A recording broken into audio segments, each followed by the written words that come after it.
Have I killed enough time for you to look up? No, IMDb's being a dick, and it's making a fool out of me for not knowing how to spell Pinocchio.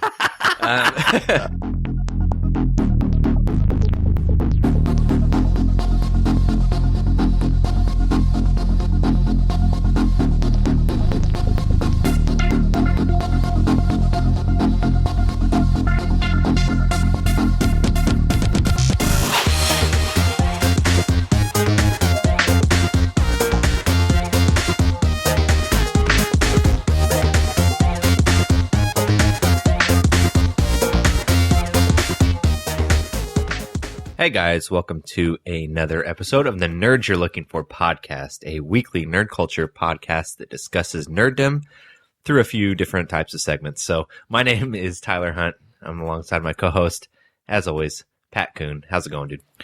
I'm sleepy, man. I haven't had pizza in a really long time, and we just decided on a whim to order some, and I ate like an entire pizza by myself, and I haven't had cheese in like 2 months, so I'm like about to go into like a cheese coma. Did you get it from any place good? Rounders here in Evansville. It's like our favorite place. Yeah, I love that. I was place. Actually, like, no joke, I haven't had pizza in like not 2 months, but I've been on a diet as well, and so I thought about maybe getting Rounders when I left here tonight. So it's kind of funny that that's where you guys got it from. Yeah, it was Well, what we've been doing, like we went on a diet and it was like hardcore for like a month, and then we kind of scaled it back a little bit, and we're still pretty hardcore about it.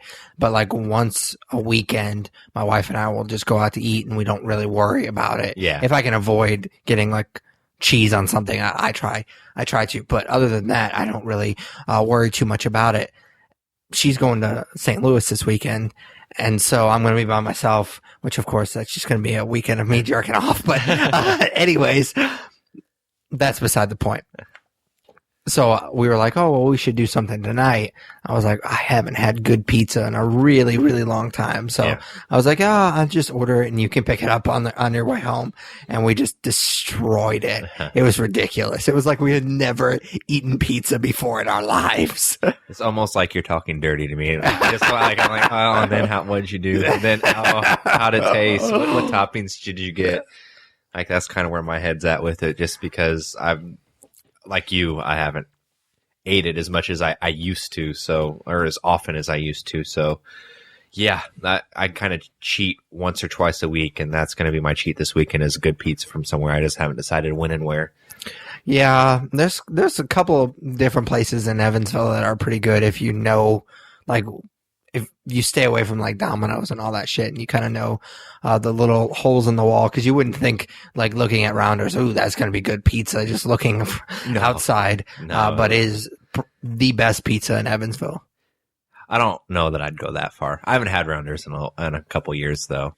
Normally, we don't talk about Evansville pizza, which is probably super exciting for you guys that don't live in Evansville. We normally just kind of start each episode by kind of checking in with each other. We call it What We're Into. So what are you into this week? So last night, you and I were, I almost said lucky enough. I don't know. I would say it wasn't like a critic screening or anything. No. We just bought tickets and went to a movie. Last night, you and I decided to buy tickets and go to a movie. We did. We went and saw Power Rangers, and you did a review on Facebook Live last night. I got the little notification that the Nerd You're Looking For was live again. Again, was not me, so I process of elimination. Pat's doing a review. I did not watch it, so I don't know what you thought of the movie, but I am going to share what I thought of it. Okay, cool.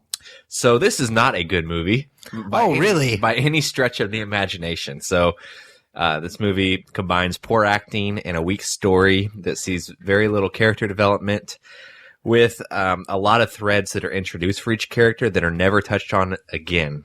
However, when you look at the source material, it's really hard to fault this movie for anything, because it's not like the source material is amazing. It's just kind of the nostalgia factor. That being said, the only way that this movie was going to work for me was that nostalgia factor. And in my opinion, it doesn't rely enough on where it came from and takes itself too seriously. I think they could have gone two ways with this movie. And, you know, you go like the nostalgia way, the cheesy thing, you know, you just embrace what Power Rangers is. And I wish they would have gone that way, but instead they took it a somewhat serious way, and it just didn't do it for me. I'm not saying that the other option would have made the movie necessarily work better or increase its quality, but it would have made me love it a lot more. So for me, the story was definitely the worst part of the movie. I feel like a lot of things were forced, and you don't end up caring for all 5 Rangers like you're supposed to. Alpha 5 and Zordon are in the movie, but they don't really play as big of a role as I think they should have. And Zordon kind of comes across as a dick at times, For sure. which I wasn't really on board with. And in the end, I was kind of bored with it. You don't see the Rangers until the 3rd act of the movie, which was a weird choice to make in a 2-hour Power Ranger movie. And like I said, the performances were really bad. No one delivers a decent performance except for maybe Bill Hader. But I didn't like Bryan Cranston as Zordon. I didn't like Elizabeth Banks as Rita Repulsa. And then, of course, the 5 kids that they pulled off the street were not great either. So, again, going into it, I wasn't expecting gold, but I was expecting more nostalgia than I got. It was in there a few times, but definitely not as much as I was hoping for. So I think we're going to agree more than we disagree about this movie. I don't think that I was as harsh. Well, I know I wasn't as harsh on it as you just were on Facebook Live last night. I had a problem with, I think I know what the movie wanted to be, and I just don't think that I agree with the route that it took. Like, it wanted to be kind of what you said. It wanted to be kind of an adult version of this thing that was a kid's show, but because it was a kid's show, it's inherently silly. Some of the source material is inherently silly. So when you got to the final act, it was pretty silly. Like, you're not going to make an adult version of this unless you go completely away from the source material, which I don't think they could have done, because I think the diehard fans would have been ripping this movie for getting completely away from it. So I think it's tough. I mean, they had this weird balancing act that they had to do, and they made themselves do that. I mean, they could have just gone straight camp and straight nostalgia, and they would have been fine, and they wouldn't have backed themselves in that corner. But because they made that choice, it was this weird balancing act, and I don't think they did it very well.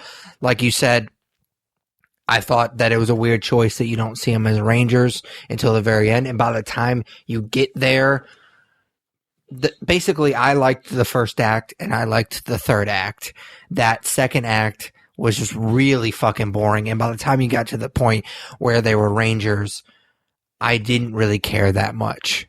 Yeah, so, I mean, I had no problems, I don't think, with the 3rd act. Like, the 3rd act was a lot of fun, and that's where the nostalgia came in. And I mean, it's not too big of a spoiler alert. You kind of go into it expecting to see the Megazord, and you do see it, and all of that stuff is great, and like the Goldar, and like, I loved all that. But really, you liked him? I wish that they would have gone like the weird cat route that the original well, he went, looked like I can't think of the thing's name. I used this analogy at work today when I was describing it to somebody. It looked like the guy from Thor, the big machine from Thor. Oh, the Destroyer? Yeah, something like that. It has a different name, I think. Yeah, just with gold wings on it. That's what it was. Yeah, I mean, for sure. They didn't get too creative, in my opinion, with Goldar. And, sure. Like, I really liked that villain when I was watching that show growing up, and I wish that they would have given it some kind of personality instead of it just being literally a gold monster. Yeah. But, I mean, they have future installments probably to work with that. You haven't heard the news? Are they? No, what? Well, I literally just saw this report earlier today. When they pitched this first movie, they had a 6-movie plan. I don't know if that's ever going to happen, because I mean, you would think even the most successful franchises don't go 6 movies. Yeah. So that's a lot. I mean, that's almost, if you think of it, every 2 years, that's these 12, 13 years. By the time they make these movies, these kids are going to have grandchildren. Yeah, it's going to be ridiculous. But I don't think I had a problem with the acting as much as you did. I thought Billy, the guy that played Billy, I thought he was pretty good. The rest of them, Jason That guy, Zac Efron. I mean, that's all I saw every time I saw that guy.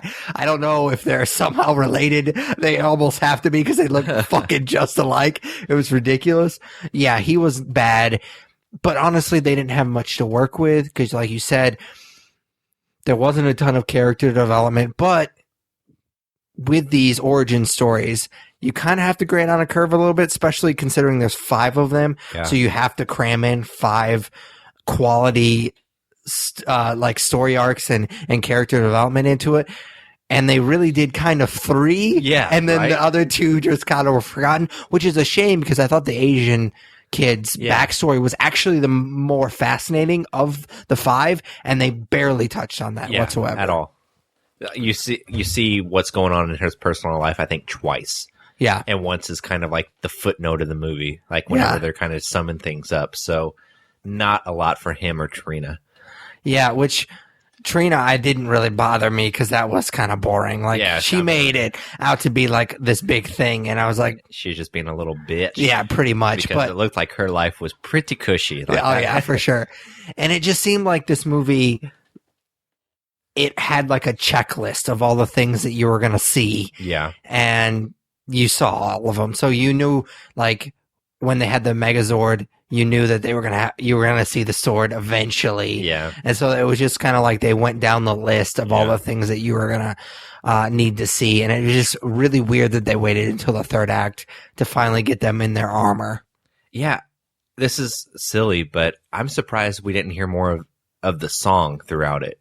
Oh yeah, like you get a taste of it at one point in the movie, and it felt weird. Well, yeah, it didn't. So that part, I thought that they'd save it for the credits. Yeah. Like the credits come on and you get the classic Power Rangers song, or like somebody covers it or whatever, like they typically do with Fall Out Boy. This. Yeah, like Fall Out Boy covers it, like the Ghostbusters movie. But you didn't get that. Like they cram it in this one scene that doesn't make sense. And I feel like they probably made this movie without putting it in, and then somebody was like, "Oh, you got to put the song in," and they found the best place they thought to put it. And it just felt weird because they were trying to make an adult version of this thing, and that really doesn't work with that song. Yeah, I mean, it's super 90s and super cheesy, but I mean, that's what's going to get people to love this movie is the nostalgia factor, and they kind of stripped a lot of that away. I will say that one of the guys I talked to at work is a huge Power Rangers fan. Like, he helped us actually with our short film, and he does cosplay, Higgins Cosplay, if you want to check out his Facebook page. And he actually cosplays as some of the Rangers. Oh, yeah. He's a huge fan. He did not like it at all, which I was really surprised with, because I think diehard fanboys, like, I think that this movie's for you. It's certainly not for us. I mean, I liked it more than you did, but I had pretty low expectations going in. And I think that's probably the way to see this movie, is not expecting much and just kind of having an open mind to it. But he did not like it. Yeah. I disagreed with some of the reasons he didn't like it, because he was very nitpicky about origin stories and shit. And I was like, dude, if they're gonna make the same thing, why even bother? Yeah, I mean, I was not ever attached to the original Rangers. You know, I didn't care what Jason was doing on the weekend when I watched the show when I was younger. I just want the electric guitar and the Zords and that kind of stuff, and there wasn't enough of that for me. So, that being said, what are you into? So, I watched the new Dave Chapelle stand-up special. Apparently, he has a deal with Netflix to produce a few original stand-up specials, and this is the first one. It was released on the 21st, so not too long ago. He's always kind of a comedian that I've admired, because he's not kind of your traditional, like, punchline or set-up punchline type of thing. He's more of a storyteller, and there's nothing wrong with being set-up punchline. That's kind of what I do, so I don't diss it at all, but I appreciate when somebody can just tell a story and just be that really good storyteller. And yeah, he sprinkles in jokes here and there, but he's not necessarily a comedian that I'm laughing out loud a lot, but I just really enjoy listening to him talk because I think he's an interesting guy. Some of the stuff that he talks about is pretty heavy, kind of goes over my head just because, not because I'm not intelligent to understand it, but it's because he talks a lot about race and stuff like that. And as the whitest guy you'll ever meet, it's kind of tough for me to relate to stuff like that. So some of the stuff goes over my head. I really liked what he did with this particular special. He kind of talked at the beginning about some of the stuff that's happened since the Chapelle show ended. It's been a rough 10 years for him. He doesn't really talk about what happened with the Chapelle show. So if that's something that you're interested in, it's really not what he does in this particular special. And then he gets to more kind of heavier stuff. He talks about OJ and how he's become really popular recently and kind of his thoughts on that whole thing. And then he talks about Bill Cosby, which is Bill Cosby stuff. It's really, really funny, but it's also, he mixes in some really personal stuff because obviously he's a black comedian. And so he grew up idolizing Bill Cosby, and it's just really weird for him now to think, looking back, like he idolized him, and now that he's a terrible human being. It was just the funniest moment in this whole special for me, and it's just kind of really silly because he's talking about all this heavy shit, and this is what I laughed the most at, was he was talking about his Cosby stuff, and he talked about how he was doing a show, and like you can't really see much when you're on stage because of the way the lights are, and he was like, this woman started yelling in the back, and all of a sudden I noticed she was like charging the stage, but I didn't actually see her until she was almost right up there. And he's like, and I had like a split second to decide what I was going to do. And I thought to myself, I got to kick this bitch in the head. And just the way he said it just made me really laugh pretty hard. But it was just, I really liked how he tells stories and just kind of talks about really heavy stuff, but does it in a really humorous way. Like throughout the show, he'll like talk about this one bit, and then the way he transitions is he mentions earlier in the special that he's met OJ 4 times, and just every time he kind of gets to a longer bit and he needs to transition, he'll just tell the other story how he met her, like the third or fourth time that he's met OJ, and it just kind of made the show flow a lot better. And I really would suggest watching this because it was pretty funny. Yeah, I actually started this last night when we got done with Power Rangers, and I had to work this morning, so I didn't finish it, but I got about 20 minutes in and really liked what I saw. Like you said, the race stuff kind of goes over my head, and that's not for my demographic. Sure. So that stuff he kind of loses me on, but I mean, he has a presence, and obviously he's very good at his craft, so it's a lot of fun to watch him do stand-up. Yeah, for sure. He does a bit about taking his son to go see a Kevin Hart show, and that's pretty funny because he's just pissed the whole time. I can't wait to get to that part because I bet that is funny. Yeah, it is pretty funny. So the next segment is just plainly called Comics. Tyler and I read a ton of comics each week. We like to spotlight one or two. So what'd you read this week? I read Iron Fist #1, which was released this week, and if you're saying, wow, what a coincidence that Iron Fist #1 was released the Wednesday after the show debuted, I think that you'd be pretty right in guessing that this is definitely a cash-in on the release of the show. I was not completely expecting this to be bad, though, because if you remember last year, after Daredevil Season 2, they released a Daredevil Punisher comic that went for about 5 or 6 issues that was fantastic. We talked about it on the podcast a few times, and it was a lot of fun. So I went into this comic thinking that there could be some great quality there. The problem is that this comic has the same tone as the show, which we will get into whenever we review it here in a little bit. But that doesn't sit well for this character, in my opinion.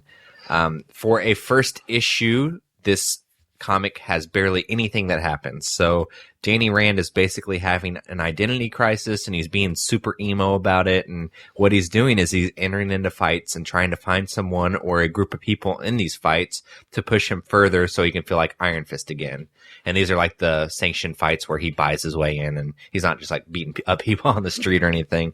But again, he's trying to find his inner Iron Fist, and he's, like I said, being super depressed about it and super salty about it, and it doesn't sit well for me in that character because I just think of him more as I think of there being more levity there, and this comic definitely doesn't deliver it.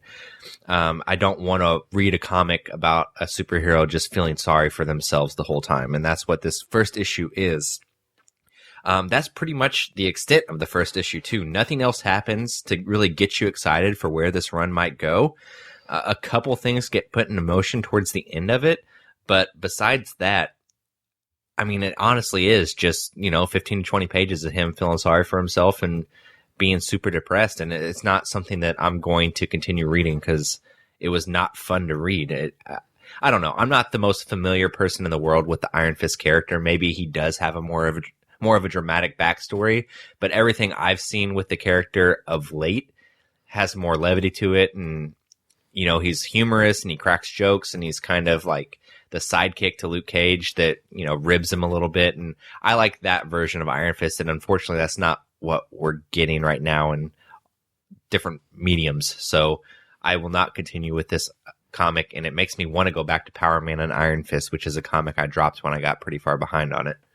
Yeah, I really like Power Man and Iron Fist. Well, I liked it pre-Civil War II stuff, and they're just now kind of getting away from that. I really hated those 2 or 3 issues because I hated Civil War II. So I didn't like that they kind of took one of my favorite comics and brought it down to their level. But that being said, this was a book that if I had gone to the shop, I would have picked up. I'm kind of glad that you read it and I didn't have to, and you found out that it wasn't very good. So I'm not going to bother with it because I read a ton, as we've talked about plenty of times. So I'm not going to go ahead and bother with it. I'll just go ahead and skip it. The book that did you have something else you wanted? Nope. Okay. So the book that I sort of read this week. I actually read it a couple of weeks ago, but I mentioned last week that I probably wasn't going to go to the shop because I had an interview. I did have that interview. It went pretty well, but I didn't get home until a little bit later, so I haven't gone to the shop this week. So I'm going to talk about a book that I've talked about before, Black Panther, and you guys are probably going to be kind of interested to find out that I actually dropped this book after this issue because I've talked about it before on the podcast and I've really loved it. And I want to stress that me dropping it does not mean I think it's a bad book. It's just not exactly what I wanted it to be. It's pretty deep. It dives into a lot of pretty heavy stuff. Unfortunately, it just doesn't seem to go where I want it to go.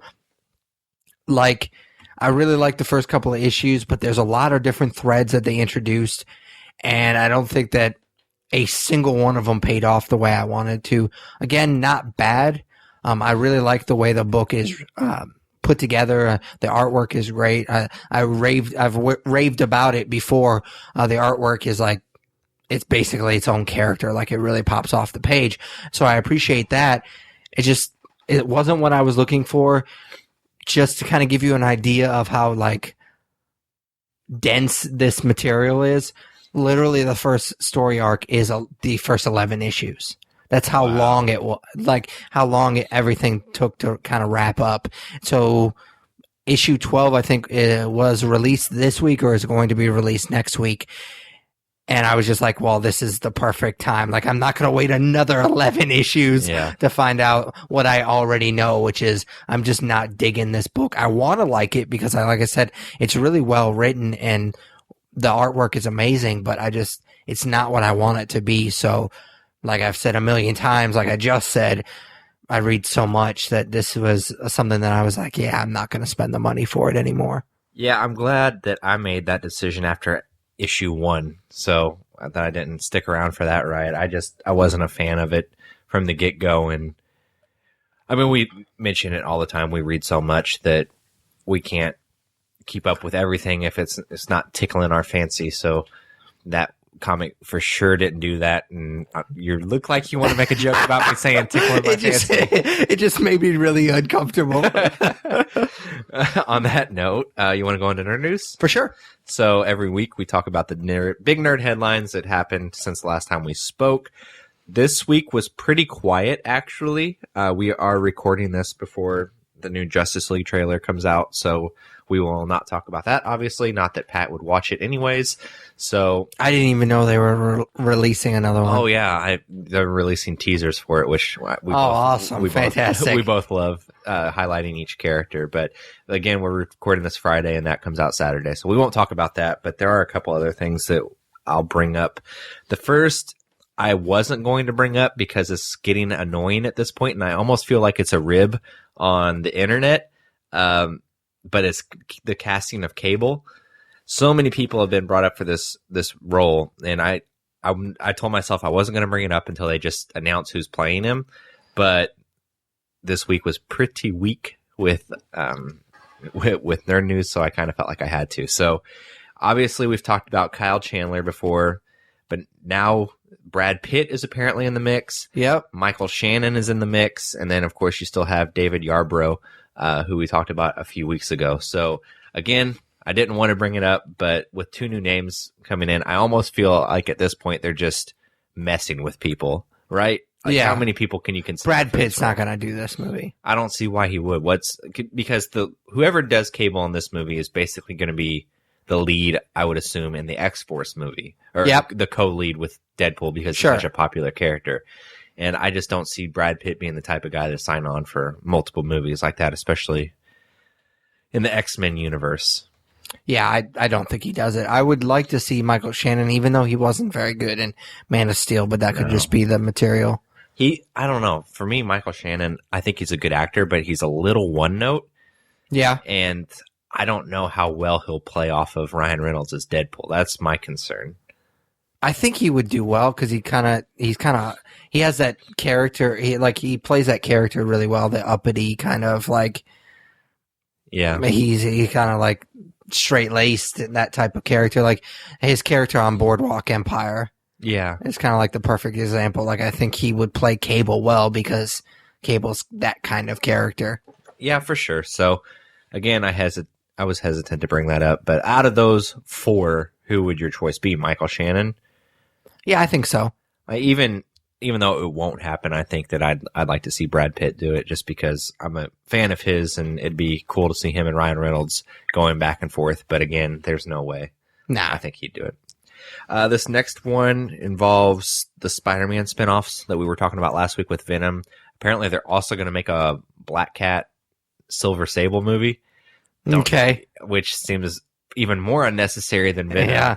But apparently, like you were guessing, these movies will not be part of the Marvel Cinematic Universe. Yep. So that makes me assume that they're not part of the current Spider-Man universe, which makes me wonder, is there a Spider-Man in these movies? Or like, do these characters know of a Spider-Man? Or are they just saying, what if we take the Spider-Man universe and don't have a Spider-Man in it?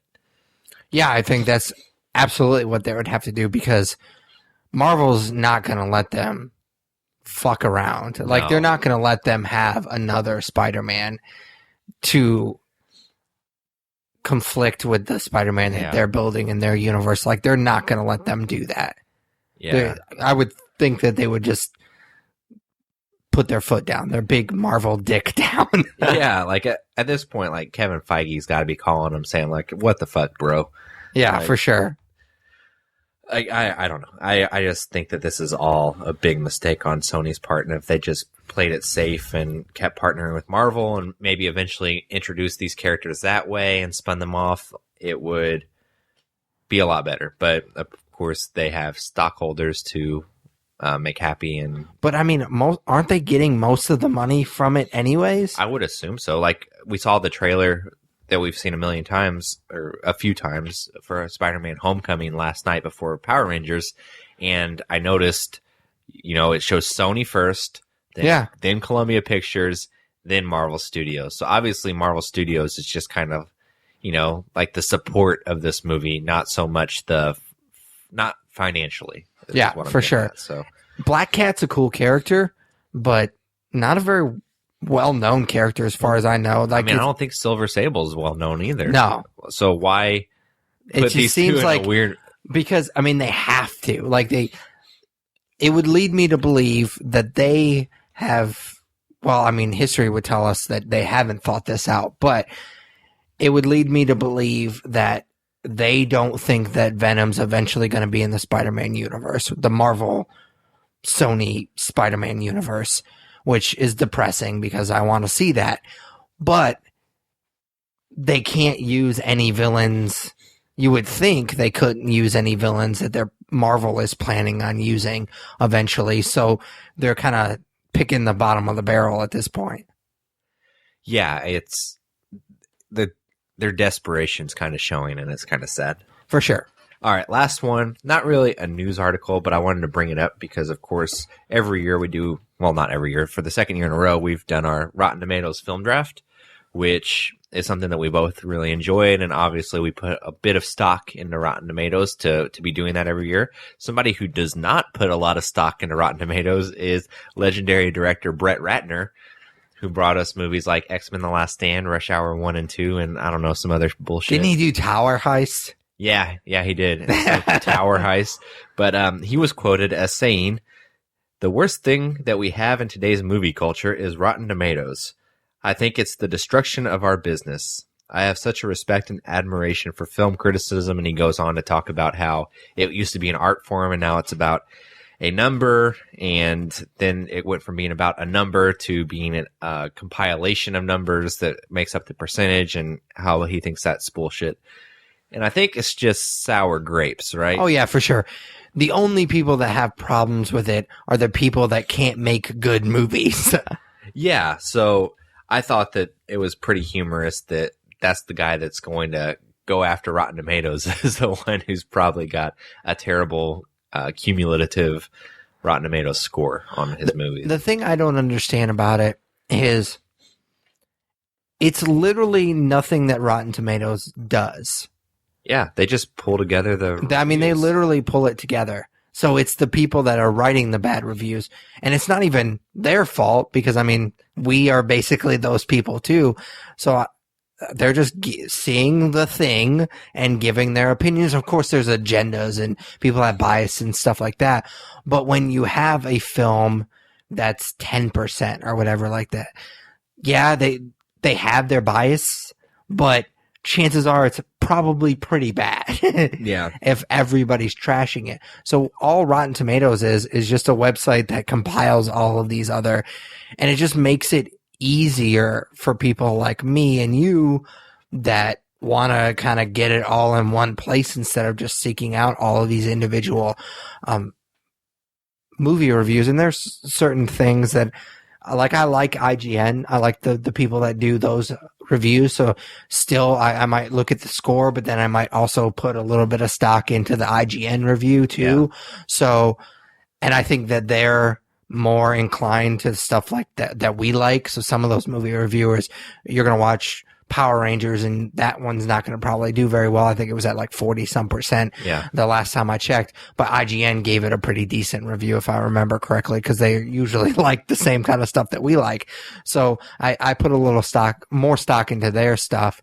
But it seems so weird. It just seems, like you said, like sour grapes when you go after something. And especially when it's somebody that hasn't really put out, or historically hasn't put out very good movies. It just seems bitter. I did see something at work today that I thought was pretty funny, and it concerns Rotten Tomatoes. So I guess they just re-released Pinocchio on Blu-ray because Disney puts stuff out and takes it back and puts stuff out and re-releases it all the time. And the version they just put out is part of this thing they're doing called Walt Disney Signature Selection or whatever. And on the slipcover for it, it has a certified fresh sticker on it. Really? So at what point does somebody not know what Pinocchio is and need to be reassured that it's certified fresh on Rotten Tomatoes before they buy it? I'm surprised that how far back does it go? That's the thing. So out of the 3 reviews that were available in 1930 or 1940, I'm assuming that's when it was made. Oh, I don't know. I don't know if it was that long. It's pretty old, dude. It was Snow White was their first. Yeah, I was going to say, I don't think it's that old. Well, let's look it up. I got the internet at my fingertips. So yeah, it's really weird. Like why would you need to pimp that even harder. Like, who's really sitting there considering getting Pinocchio? I'm like, oh, that's the thing that's going to make me buy this movie because it's certified fresh. Because if you don't know what Pinocchio is, you don't know what fucking Rotten Tomatoes is. Yeah. Have I killed enough time for you to look up? No, IMDb is being a dick, and it's making a fool out of me for not knowing how to spell Pinocchio. But, yeah, let's see. Fuck. Let's see. I got it. Almost 1940. Oof. Oh, really? Yeah, that was tough. Way tougher than it should have been. I thought it was a little bit older than that, to be honest. But still, like, how many reviews are there for Pinocchio from 1940? And why does, like, you know, Disney has built a name for itself. Like, you really gonna pimp your stuff that's however years old with a certified fresh sticker? Like, it was just really strange to me to see that on there. Like, I've seen it on newer movies, and that makes sense to me, but that was out of left field for sure. I spelled it correctly on my first try, and there is 45 reviews on Rotten Tomatoes, and it is 100%. So, I mean, yeah, it's fresh, but even Power Rangers has 200 some odd reviews. Does it have that many already? I think so. But it was also 1940. Why are we still talking about Pinocchio? My question is, so out of those 45 reviews, I'm assuming not all of them were from 1940. Like, people have since reviewed it. But what... I'm just clicking on one right now. Keep talking. But what reason does somebody have to go back and review Pinocchio? Oh, man. This was released last year. Who the fuck's releasing it? Who's reviewing Pinocchio in 2016? Apparently, the New York Daily News did. A slow news week. Apparently. I guess on these upcoming episodes we have where we're trying to think of things to do, we should just review Pinocchio because that's the thing to do. Apparently, it's a big deal. But maybe they re-released it. Didn't you say that this one is in June 1992?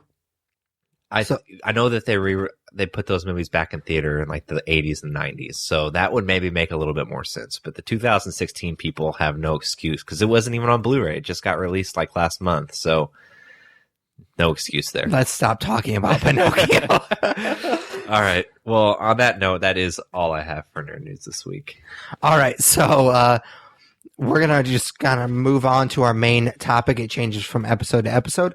Like Tyler talked about earlier, we're going to review Iron Fist Season 1, which was released on March 17th.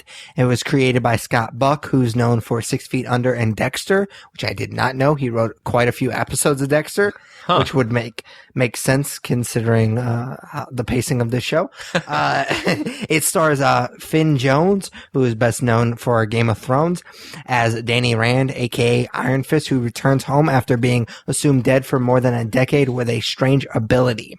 So this show, I was pretty excited for. I've liked to varying degrees the other Defenders Netflix series. Most notably, of course, the 2 seasons of Daredevil is fantastic. And I really liked Power Man and Iron Fist, like we talked about. I was expecting this to have a little bit of a lighter tone than not Power Man and Iron Fist, the other Defenders series. I kind of expected that to be Luke Cage, but that was still pretty dark. And of course, Jessica Jones was really dark, and Daredevil was appropriately dark. So I thought that this would kind of be the jokester of the group eventually. And yeah, it didn't. It really, really didn't. And that was a disappointment for sure. Yeah, I mean, I'm definitely in the same boat, and I kind of alluded to it when I talked about Iron Fist #1. But this takes it, like in that comic I just talked about, he's emo. And this show, which we'll get into, I mean, he throws tantrums and he has an anger issue, and he is far from the jester that I was hoping for. Like, the Defenders is going to be a very dark show because none of those characters bring any levity to it. So I have to be honest, like, we don't plan out what we're going to say, obviously. Yeah. I did not think that we were going to talk about Pinocchio today, and I did not know that you were going to use the word gesture. Those are two things I did not expect to happen in this episode. What about, you forgot about tickling my fancy, too. Yes. So let's see how many. My dick went into my body when you said that again. Stop doing that. You make me very uncomfortable. Let's see how many more of those I can sneak in. Yeah. Let's not. So we start off each review kind of just giving a general overview, which we kind of already have, but we call it broad strokes. I've kind of said from the beginning, since Finn Jones was cast as Iron Fist, I think this show kind of got an unfair shake because of the whole whitewashing thing. The character is white in the comics. Now, it came out, I think his first appearance was in like the 70s. So you can say, well, he shouldn't have been white from the get-go. That I can completely understand.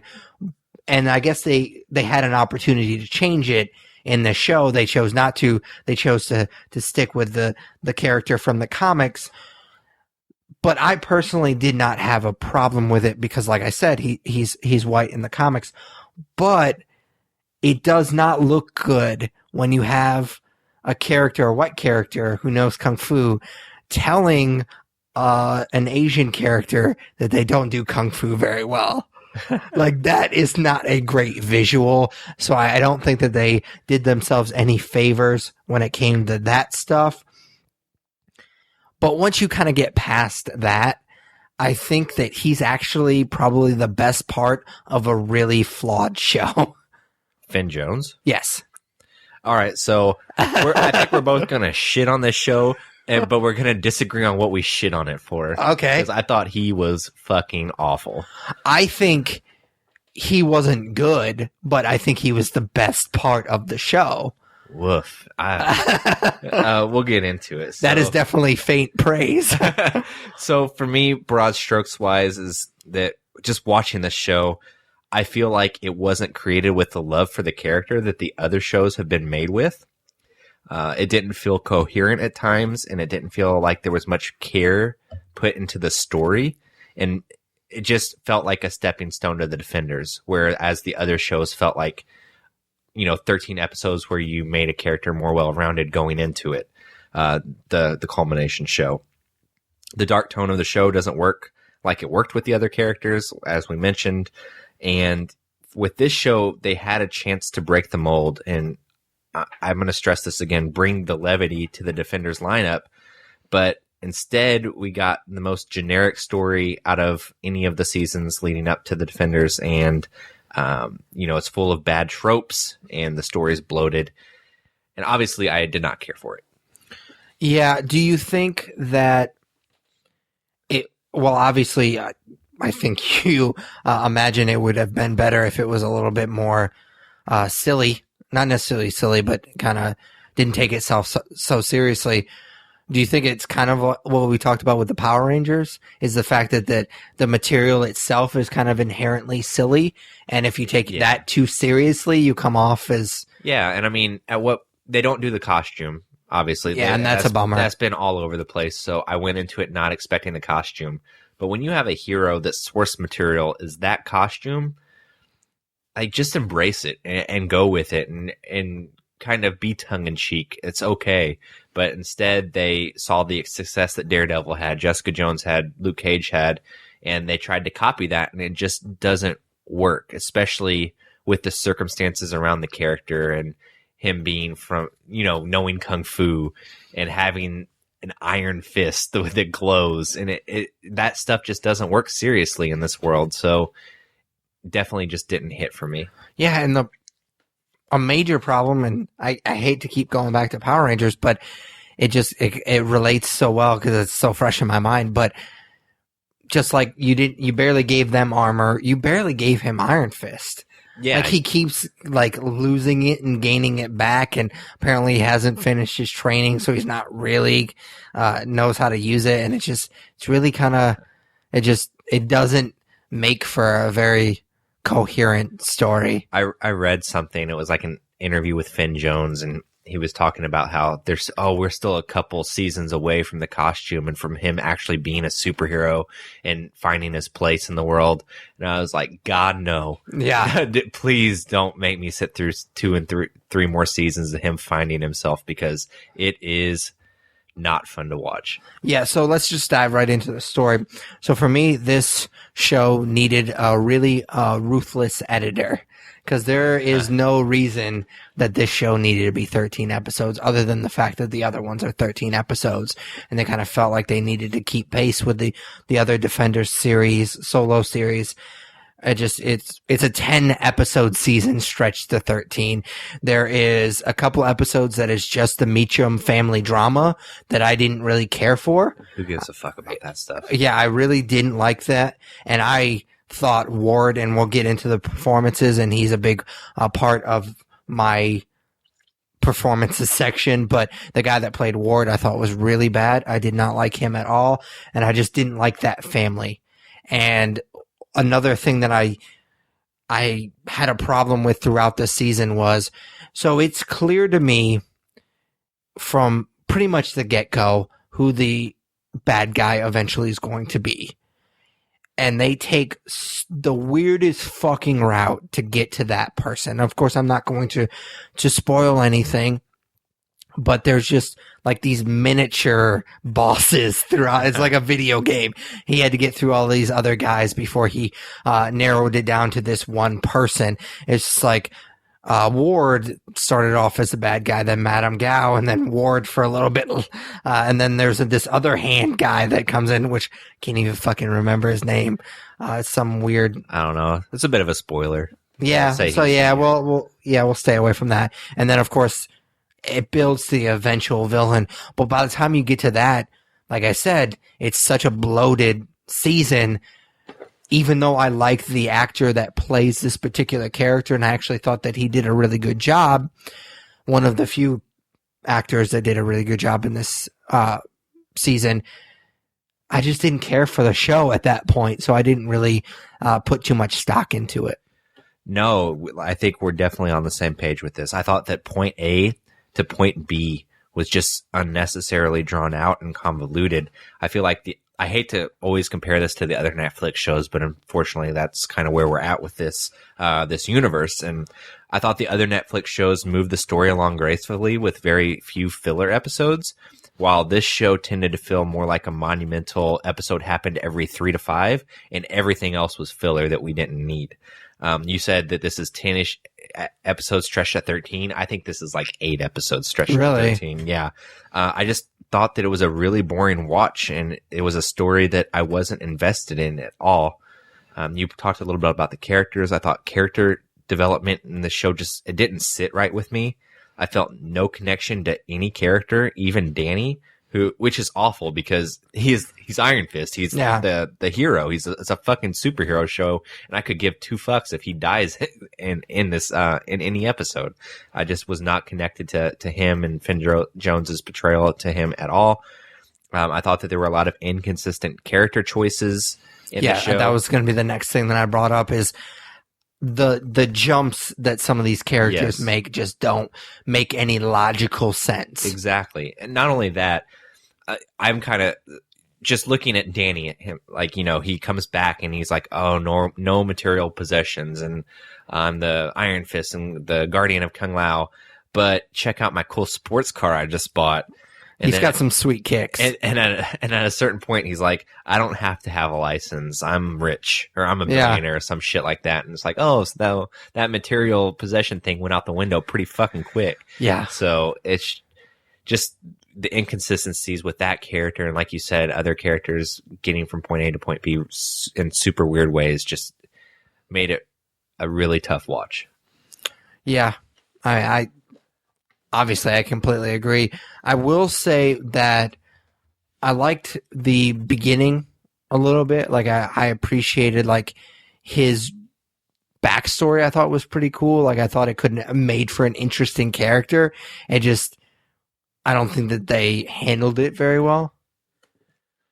Yeah, the first couple episodes I didn't know what to make of the show yet, and I didn't necessarily dislike them. Yeah. like I was still trying to get a feel for it, and I wonder how I'd feel if I went back and watched like the first 2 or 3 episodes now. But they were, I don't know, that was probably whenever Danny was at his most charming. Yeah. Then as the season went on, he definitely took some turns I didn't like. For sure. So I have a feeling I know where you're going with performances. Like I said, I didn't mind Finn Jones. I didn't like the character. Like you said, he throws tantrums, and he's not a very likable character in a few different episodes. And so I don't know. He's hard to like, but I thought Finn Jones did a good job, because I think you kind of sometimes need to compartmentalize the performances from the actual material that they're given. No, I totally agree with you, and I can assure you that I'm not taking my disdain for the character and applying it to Finn Jones's performance. I thought his performance and the way that he delivered dialogue was garbage, and there was like no inflection in his voice, and it felt like he was reading his lines to me whenever I watched. Yeah, I think that he lacks any sort of charm, and he was just really bad in my opinion. Like, that being said, almost everybody in this show is bad. The actress that plays Colleen isn't awful. She's okay. Her name is Jessica Henwick, so I thought she did all right. But my favorite performances came from Rosario Dawson and Carrie Ann Moss, who are not really even part of the show. They're just like the ligaments that you throw in to say, hey, it's the same universe as the Defenders. But I only found myself really enjoying the show when they were on the screen. And unfortunately, since, like I said, they're just the ligaments there, they're not there that often. I kept thinking every time Rosario Dawson was on screen, I was like, what are you doing? Like, you're too good for this.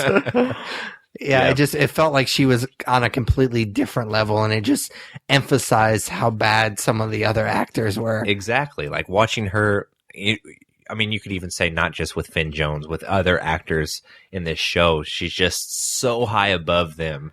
Yeah. It shows you how bad the rest of them are. Yeah. Exactly. Yeah. So, I'm not sure. I probably should have done a little bit more research and figured out who played Ward in this show. I know I'm not going to know his name, so it doesn't really matter. But his name's Ton Pelfrey. Oh, yeah. He was fucking garbage. Like, there's some really bad scenes with him in the hospital where he's strapped down, and it was overacting to the T. Like, it was really, really bad. And I just, oh my God, he was hard to watch. Yeah, he was awful. And I actually thought that I would like David Wenham in it, because he's actually been in other things. Like, he was in The Lord of the Rings. He was in 300. But I thought he was pretty garbage too. Really? Yeah, I did. I thought he actually did a pretty good job, because he's playing this weird guy that kind of changes his mood very quickly, and I thought it was almost like you were watching two different people. Oh, sure, he outacts Ward in the scenes they're in together, but it's, that piece of shit makes this piece of shit look a little better. I don't think he was a piece of shit. I feel like, what if this guy is like searching for podcasts that review Final Fantasy? He's like, well, let's check out this little podcast. And, he talks about the show that I'm in. Yeah, I call him a piece of shit. So I do feel bad about that. But his actions, no, you don't. They were kind of pieces of shit. So, unless you have anything more about the performances, no, I don't. So let's move on to the action for a show that is basically about Kung Fu. It was pretty vanilla. Yeah, I thought that, there wasn't a ton of Kung Fu in it. And when there was, it was just so obviously choreographed. Oh my God, it looked like they were dancing. Yeah. And Finn Jones did this, like, he does this thing with his arms that was super distracting. Yeah. It was like he was cheerleading. But I will say that I have talked to somebody that, like, has like a double or third degree or whatever it is, black belt. And he's like, nah, it was actually pretty good. So I don't know if it's just me, and I just don't know that much about it, and I just can't appreciate it because I don't have any kind of training in that aspect. But the casual viewer doesn't have a third degree black belt either, and I felt like we're both on the same page with that. Yeah, it was bad. Like, I could tell that it was really choreographed. Like, I don't know. exactly how they do fight scenes, but I mean, obviously it's choreographed so nobody gets kicked in the face, but it seems like you would want to speed up the camera a little bit to make it a little less obvious, but it was just like they just went in the regular frame rate, and it was just like you could tell that he was pulling it a little bit. Yeah. And I was just like, come on, dude, like do something, change a different angle or something so I can't see that he's not kicking him in the face. I hate to bring up Power Rangers again, but there's a scene in Power Rangers where Kimberly and Trina are sitting in like a Starbucks or something, and it's like their fight montage or their training montage, and they start doing this thing where they go back and forth trying to get like the last piece of donut or whatever. And that scene was better than any of the kung fu in this show. See, I disagree with you. And we're going to get into notable episodes here in a second. That's kind of the last thing that we tag on to our TV reviews. But there was an episode where it kind of almost felt like a video game. It was the most like comic book bit of this season, where he goes in and he challenges the hand, and he basically has to beat all of these mini bosses, it seems like. And I thought those fight scenes were pretty interesting. But other than that, you're right.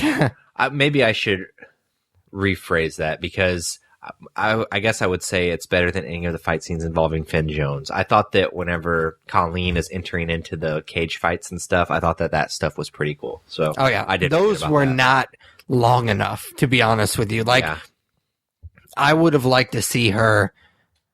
That's weird to say. Like, I wanted to see her get beat up, but I think that those fights should have gone longer. Like, I was actually pretty.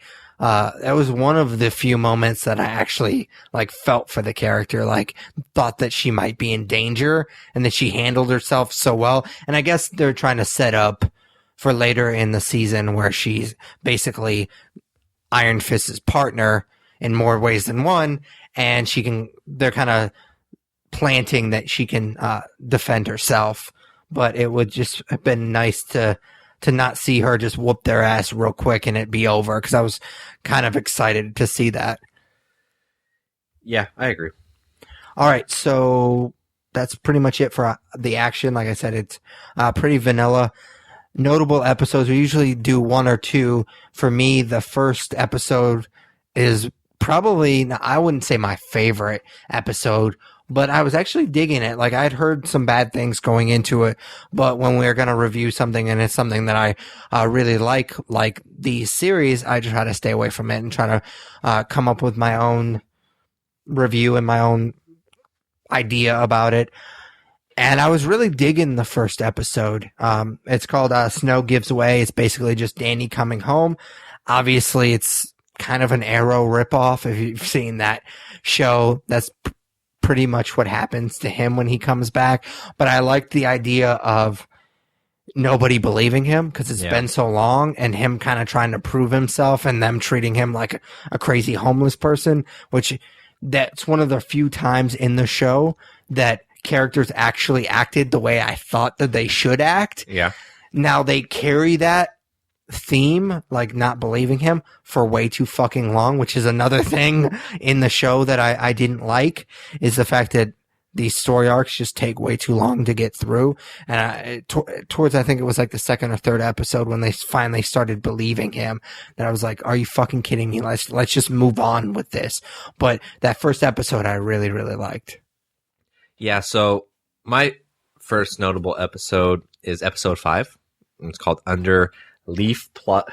I can't say these fucking. The titles of these episodes are weird. Under Leaf Pluck Lotus. Okay. So this episode starts off with a cool montage that I really liked, and it's these.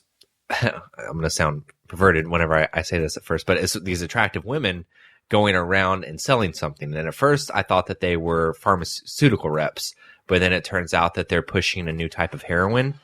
And I thought that scene was really cool. There was a scene where they test it on this druggie, and there's no needles or anything. And for whatever reason, I thought that all of that was awesome, but not that heroin use is awesome. But I thought it was a cool montage for the show.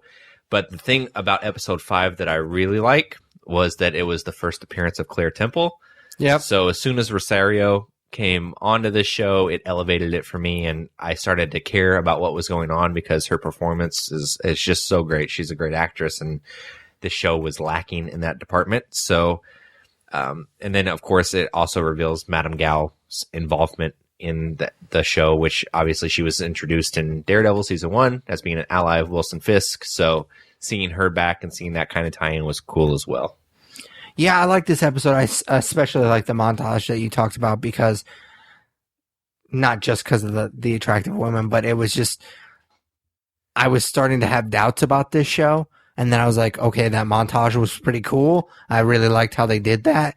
And so I was like, okay, maybe it's kind of finding its footing a little bit, and we're kind of turning the corner, and this show is going to be good from now on. And then, of course, it disappointed me. But yeah, I thought that was a pretty solid episode as well. Cool. What's your All right, so my next one, like I talked before, is I think it's episode 7. It's called Immortal Emerges from Cave. Really weird episode titles, but it's the one where Danny challenges the Foot, and he basically, it's just a video game. He's just kind of like working up the levels, and he has to fight these bosses, and each one of them is a little bit different. Like the first one is these two, I think they're Russian brothers. Yeah, and the butchers. Yeah, and then they're actually characters from the comic book. Like all of these villains are characters from the comic book, and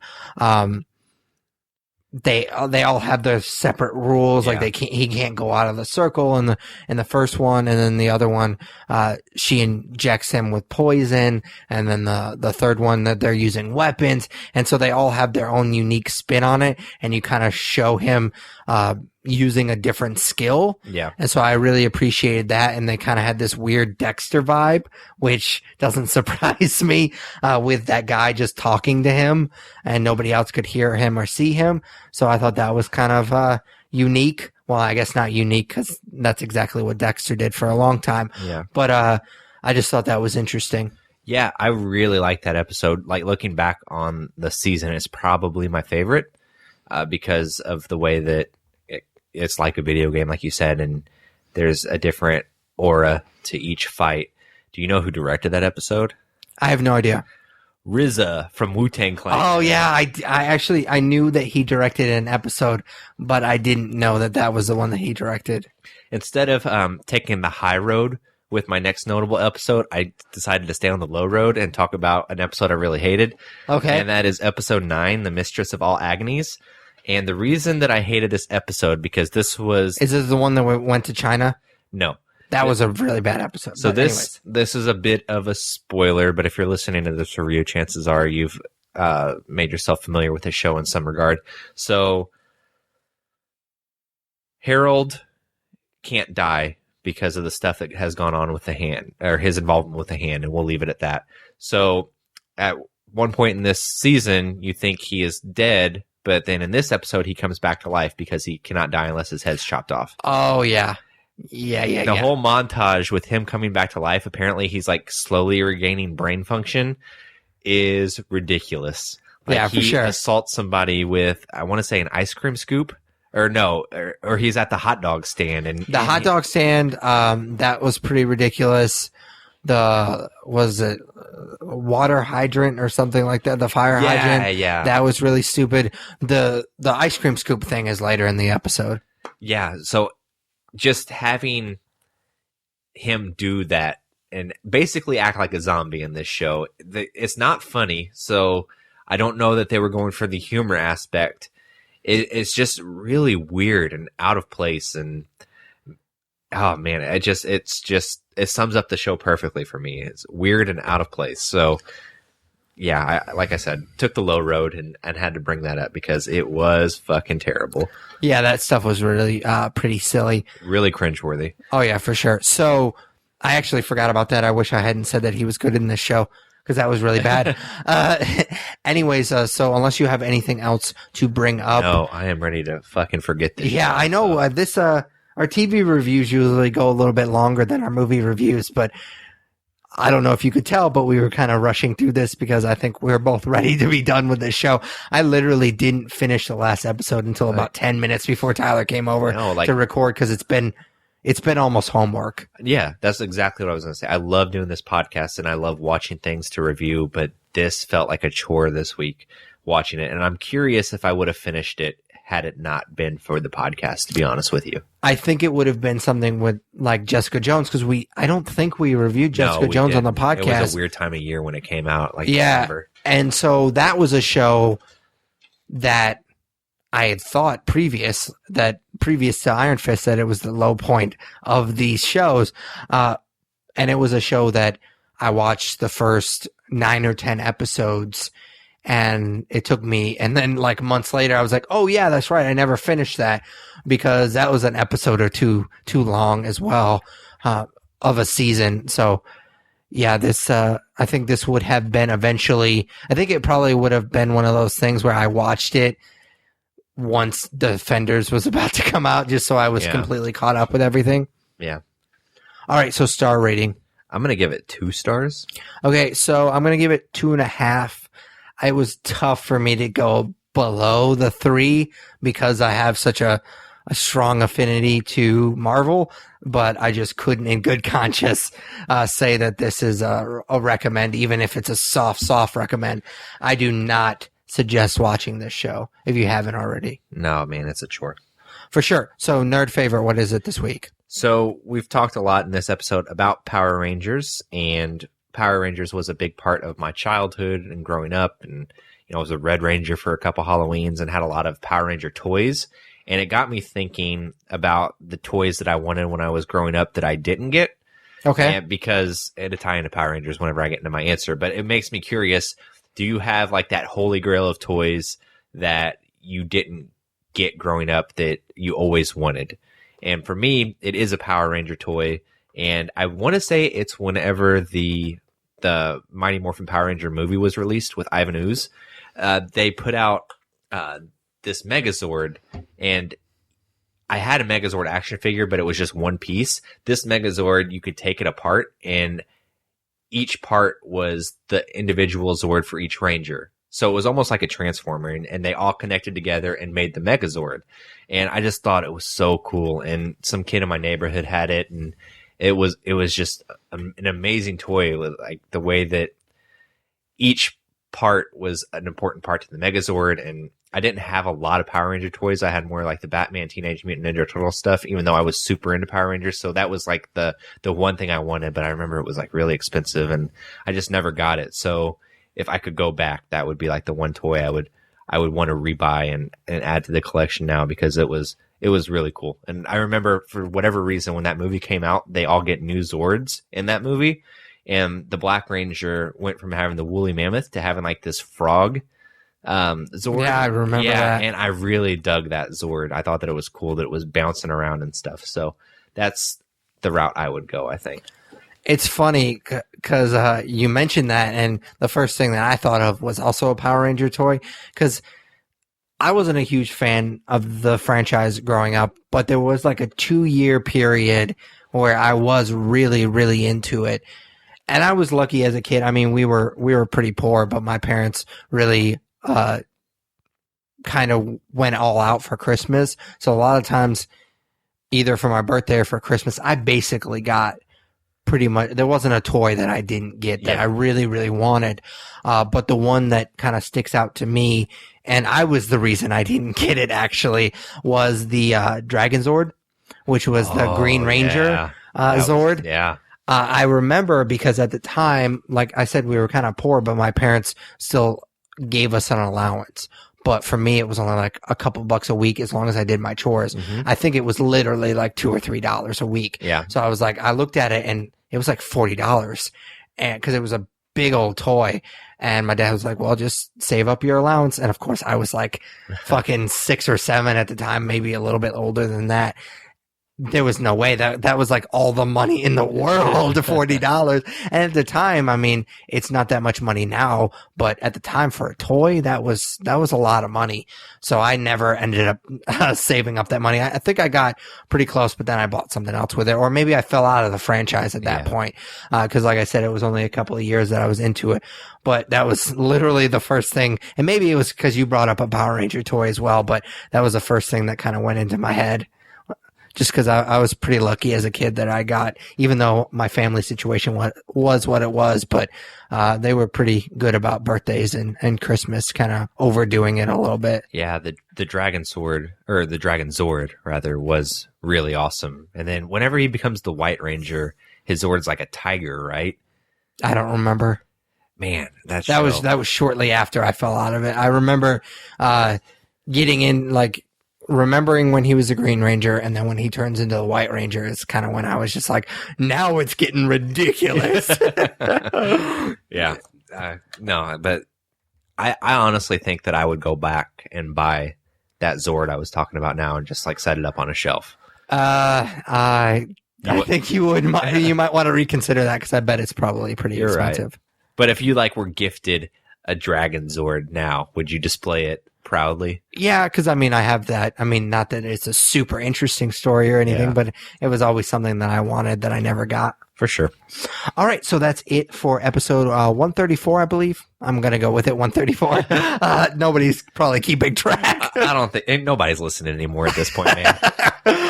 Yeah, we did shit on Iron Fist for a while. Yeah. But as always, you can follow us on Twitter and Instagram. They're both at The Nerds Podcast. Like us on Facebook. Follow us on Google+. Vote for us for Podcast of the Month at podcastland.com. You can comment and subscribe to our YouTube channel, The Nerds You're Looking For. Check out our new Twitch channel. Tyler does a weekly stream Monday at 9 p.m. Central. Subscribe, rate, review us on iTunes, Stitcher Radio, basically any good podcatcher you use, we're on it. You can also email us at thenerdsyou'relooking4@gmail.com. For Patrick Kuhn, Tyler Hunt, we are The Nerds You're Looking For. Take it easy, guys. Later, guys.